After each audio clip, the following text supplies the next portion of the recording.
On the morning of March the 16th, 1978, the oil tanker Amoco Cadiz suffered a failure in the steering mechanism, ultimately causing a vast oil spill.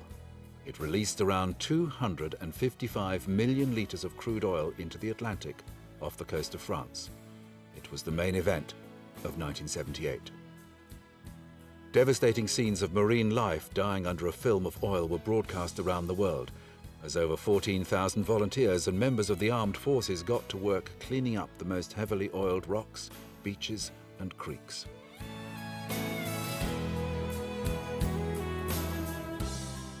The tanker was en route from the Persian Gulf to Rotterdam via Great Britain, transporting millions of litres of crude oil, when it encountered a fierce winter storm with high seas and gale force conditions.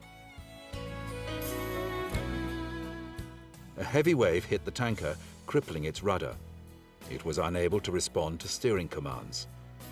After unsuccessful attempts to repair the damage, the crew put out a distress call that it was no longer able to maneuver.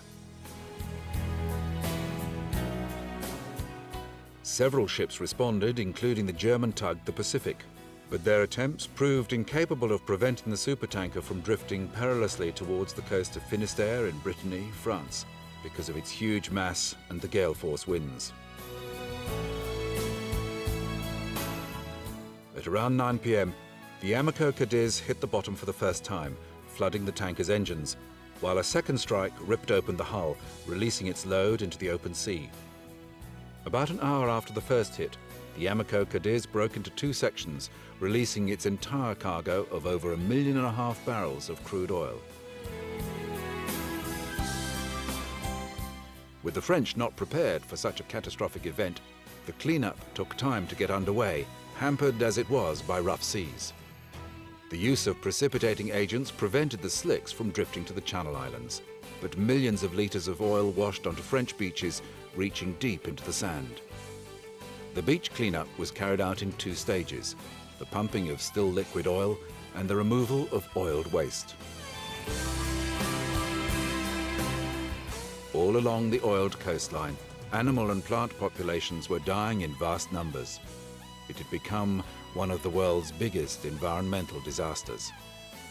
The Amoco Cadiz's cargo formed a dark, dense, slimy blanket both above and below the waterline, a dangerous mix of oil and water that polluted all life forms that drifted through it. The ecological impact was coupled with the long-term effects it would have on the local economy for shellfish and oyster fishermen. The oil, which belonged to the Shell Oil Company, created a slick 29 kilometers wide and 128 kilometers long. It polluted approximately 321 kilometers of Brittany coastline. The isolated location of the tanker and the rough seas hindered cleanup efforts for many weeks following the incident. The Amoco Cadiz slowly sank, but the wreck had to finally be completely destroyed using depth charges set by the French Navy.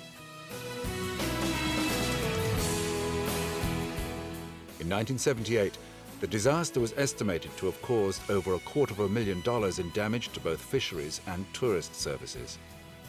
The French government took legal action against the Amoco International Oil Company and presented claims totaling $2 billion to the United States courts. Ultimately, France was awarded $120 million from the American Oil Company, but it took until 1990.